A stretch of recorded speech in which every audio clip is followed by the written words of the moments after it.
Welcome to Conversations on the Coast, the Bay Area's premier author interview program. And today, it's a good day because we're welcoming back an old friend, Calvin Trillin, and here with his latest book called, inappropriately, I think, Dogfight. There's not enough, dignity in that. But the subtitle, the 2012 Presidential Campaign in Verse, and it's published by Random House. And there's a reading line beneath that title, interrupted regularly by other poems and occasionally by a pause for prose. With that long title, I welcome you. Thank you. Thank you. And, in my opinion, that subtitle is not, as long as it is not complete, because Dogfight also includes several tunes to sing. For example. Yeah. I hope you're going to sing today. We're thinking of it. All right. Is Michelle. Michelle, ma belle. Ma belle. And this one, which is, I don't know whether this is for singing. I've got the mitt thinks I'm a moocher, a taker, not a maker blues. And that's among others. There's also. That's a blues song. There's a song about Ayn Rand to the tune of Blue Moon. Oh. And then there's a song about Sheldon Adelman to the tune of Edelweiss. I love that one. You like Edelweiss, or you like... I like him, too. He's a marvelous person, supporting only the best in politics in this country. The Newt.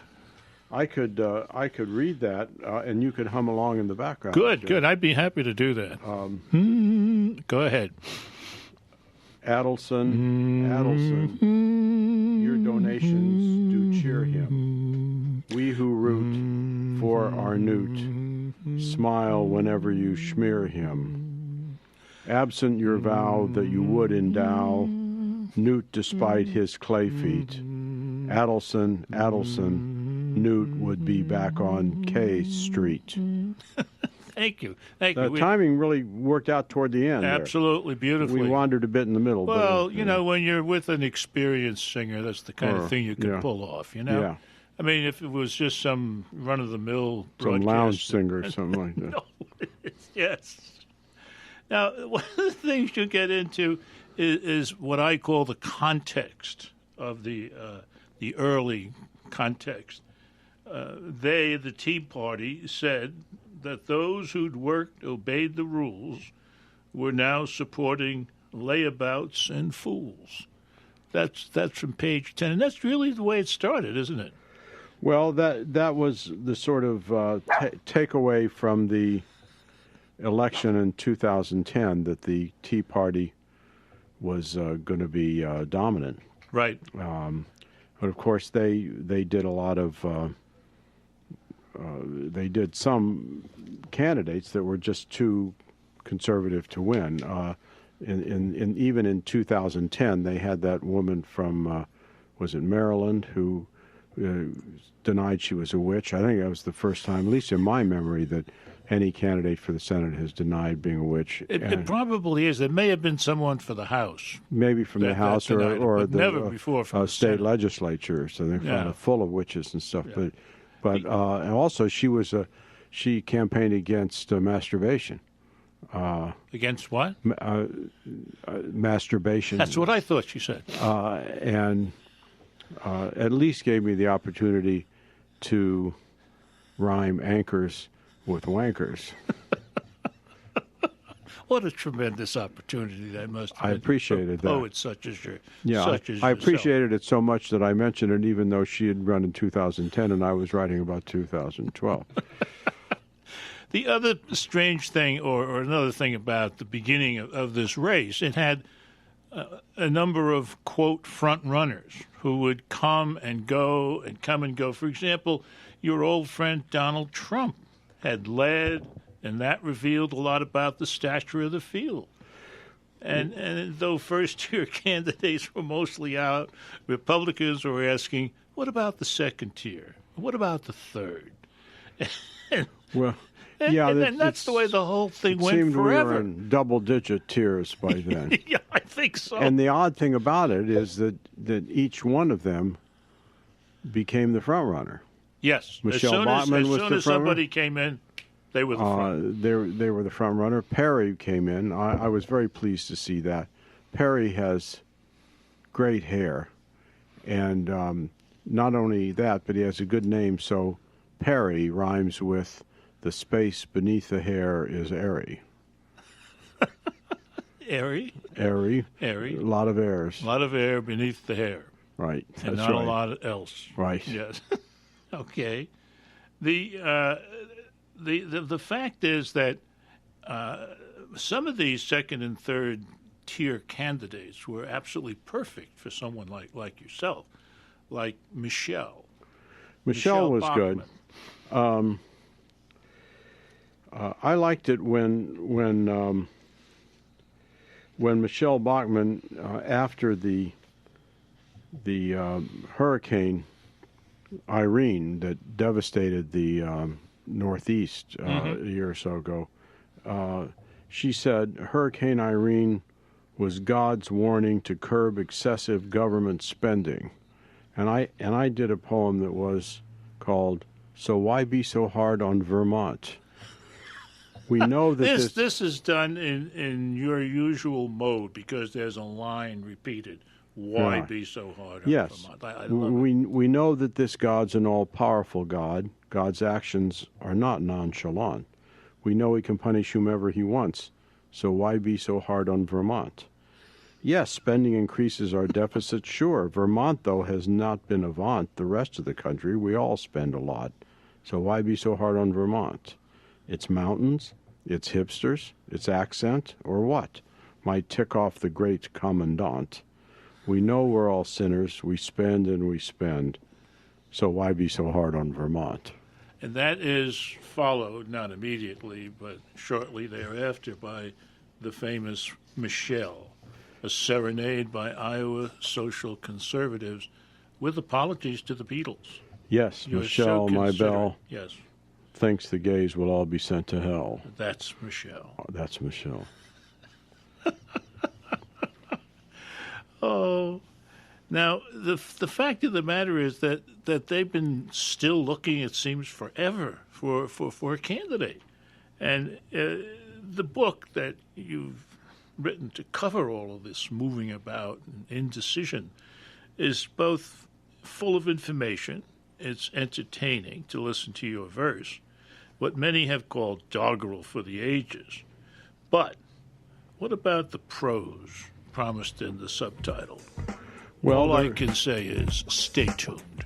You're listening to Conversations on the Coast with Jim Foster. Now you can find this program on iTunes, SoundCloud, and all your favorite digital outlets. Follow the show on Twitter at Jim Foster COC and email jimfostercoc@gmail.com. Dogfight, the 2012 presidential campaign in verse by Calvin Trillin, interrupted.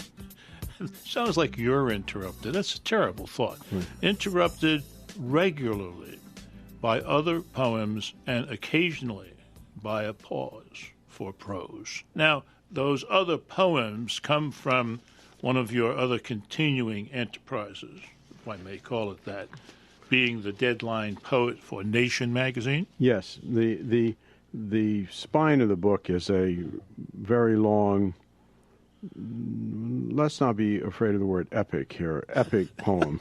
Oh, I won't be afraid of that. In iambic pentameter, and it's interrupted by these poems, most of which, not all of which, have been in the Nation, and some prose that's been in various places.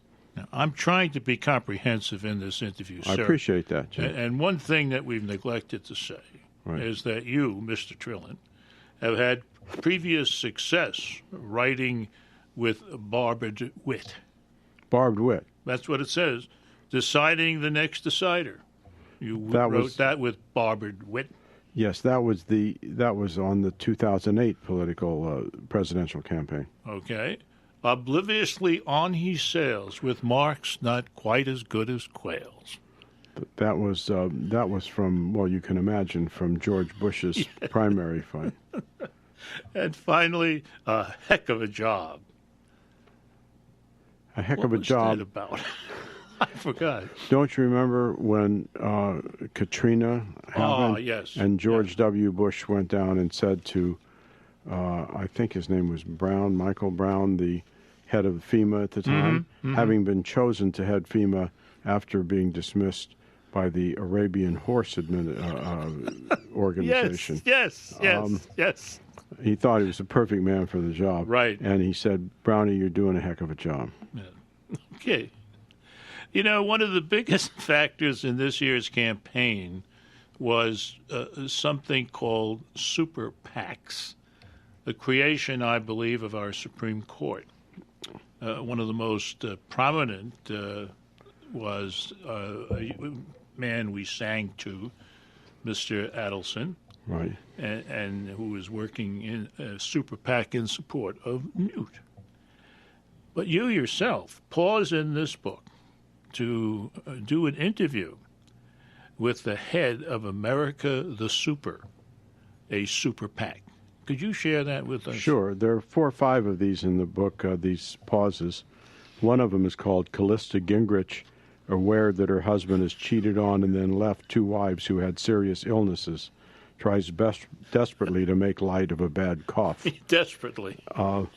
This one is called No Coordination, No Communication. Interviewer, your super PAC, America the Super, has now spent just over $3 million on negative television ads attacking Art Schwartz, the most serious opponent of Jeff Gold in the race for the Senate, and with all due respect, ma'am, that has naturally raised questions about how closely America the Super is connected to the Gold campaign. Super PAC CEO, by law, a candidate's campaign cannot coordinate or communicate with a super PAC. America the Super is for America being super. If that leads to calling for an investigation into whether Mr. Schwartz did any inappropriate touching when he was a scoutmaster in 1978, because a lot of those scoutmasters did, you know, so be it. Interviewer, well, you do understand the assumption some have that there might be more contact than the spirit of the law intends there to be, given your closeness with Mr. Gold. Super PAC CEO, my closeness? What do you mean by my closeness? Interviewer, because you're, well, his Super PAC CEO. Because I'm his mother? Interviewer, well, yes, because you're his mother. Because you're his mother, it's natural for people to assume that the two of you often talk. Super PAC CEO, he never calls, he never writes. You know, that line takes me right back to the Catskills. Right. Yeah, he never calls. That's He where it comes never from. writes. And all this effort, all this super PAC effort, is supposedly to get votes. But then you tell us in the book, a vote is vote would hardly mean a thing except in states referred to now as swing. The citizens of swing states would decide because of where they happen to reside. In states where red or blueness is conceded, your vote for president's not really needed. The total vote the winner can ignore. The total doesn't help. Just ask Al Gore. Well, that's true. And there's a poem in here to the tune of Why, oh, why, oh, why, oh, did I ever leave Ohio? And we're going to open the next segment with that. Good idea. As soon as we come back, because can we sing to that too? You could sing and I could hum in the background, Jim. Okay. I would be one of those guys who go boom, boom, boom. We shall return. You're listening to Conversations on the Coast with Jim Foster. Now you can find this program on iTunes, SoundCloud, and all your favorite digital outlets. Follow the show on Twitter at JimFosterCoc and email JimFosterCoc@gmail.com. Dogfight, the 2012 presidential campaign in verse by the wonderful Calvin Trillin. That's our book today. The book is published by Random House. And we were interrupted by those commercials, Calvin, from going into Ohio. That is the song, Ohio. Yeah, this is a 2012 version of the Wonderful Town classic. And it's based on the idea that Ohio was pretty much where the $1 billion was spent. I mean, that was the swing state that carried the thing. So this is why, oh, why, oh, why, oh, why did I ever leave Ohio? Why did I locate where, since it's no swing state, pollsters don't trouble to track? 0 is my vote weight. Reason to vote? That's what I lack. Oh, did I leave Ohio? Maybe I better go O-H-I-O, I love it. where I could have my vote back. That's a beautiful updating of a wonderful, wonderful song. I mean, From Wonderful Town. That's the name of the show. Columbus. You know, there were many highlights from both conventions. On the Republican side, you had Clint Eastwood. Right. It seems, you're right, like Clint, his chair, and their vignette had wandered in from some adjoining set. Did you ever see anything more embarrassing at a convention? No, that was, and the other part of that was that he took up a lot more time than he was supposed to take yes, up. He did, yes. And yes. so the video that was supposed to humanize Mitt Romney couldn't be shown. And I actually wrote a poem called Calling in the Humanizer Man. Okay. Based on the campaign strategists face the challenge of humanizing their candidate. They'd like it if this man the folks are seeing, that's Mitt, resembled more an actual human being. For that he'd need some warmth and schmaltz and soul, then he'd appear less cut out and more whole. So in their dreams of triumph they aspire to show that their guy bleeds and may perspire. This can be done at once without delay. The humanizer man is on his way. Yes, any candidate with board-like stiffness can be adjusted with surprising swiftness. The humanizer man's done this before, though he fell short of loosening Al Gore. He's had a host of triumphs in his day, so if Mitt's men believe to their dismay, their man's as human as the Charolais, it isn't hard to make things all okay. They simply need to go to him and say, the humanizer man is on his way. And he never arrived. No, that's true. And he never arrived for Al Gore, poor fellow. Poor guy. I referred to him in the other book as a man-like object. Okay. Now, at the Democratic convention, right, there was a guest speaker who just blew everybody away. A fellow by the name of Bill. He somehow strikes a tone, you write, that seems to be for you and you alone. And his subject that night was arithmetic. Yeah. And memorable. And arithmetic is in a way something that runs through the campaign. I said in a piece after the campaign was over that in old-time urban politicians in American cities, when they wanted to say something admiring about somebody who they thought really understood how things work, would say, the man can count. Yeah.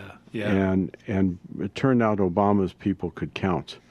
They'd go out and find the votes. And compared to going out to find people who were sympathetic to your cause and trying to get them into the polls, the idea of finding those people and then trying to prevent them from voting is not a very good method. No, it's not. It's not very good at all. There was, I think you call it a September surprise, the big, 47% thing. Yeah, that was beautiful. And behind closed doors. But one person with a video camera or something, I like to think it was one of the donors' wives. She hates her husband. She likes the house in Boca Raton. She likes the Lexus. She loves the private plane, but she hates her husband.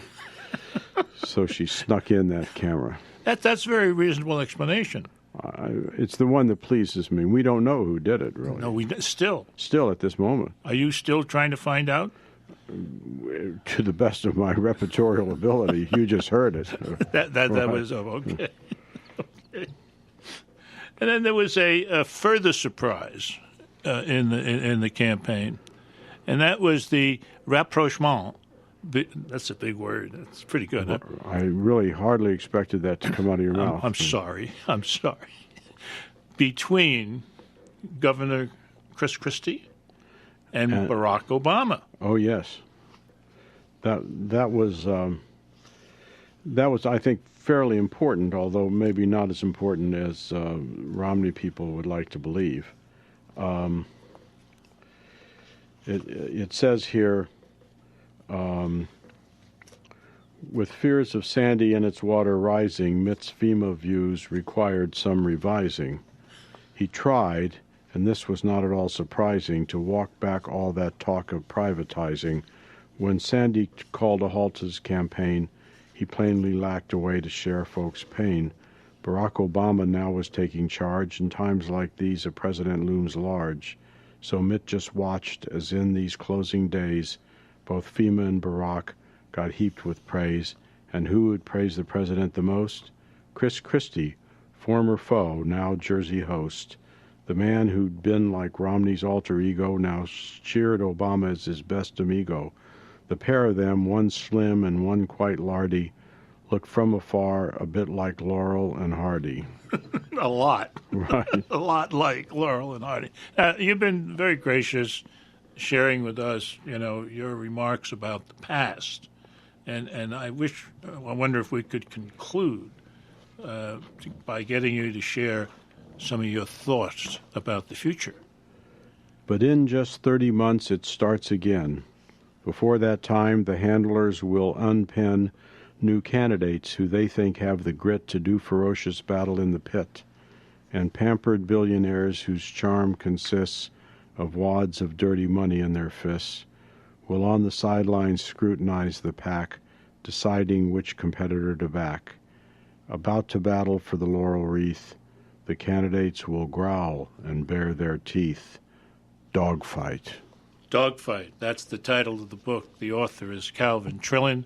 This has been Conversations on the Coast, and I'm Jim Foster. Now you can find this program on iTunes, SoundCloud, and all your favorite digital outlets. Follow the show on Twitter at Jim Foster COC and email jimfostercoc@gmail.com.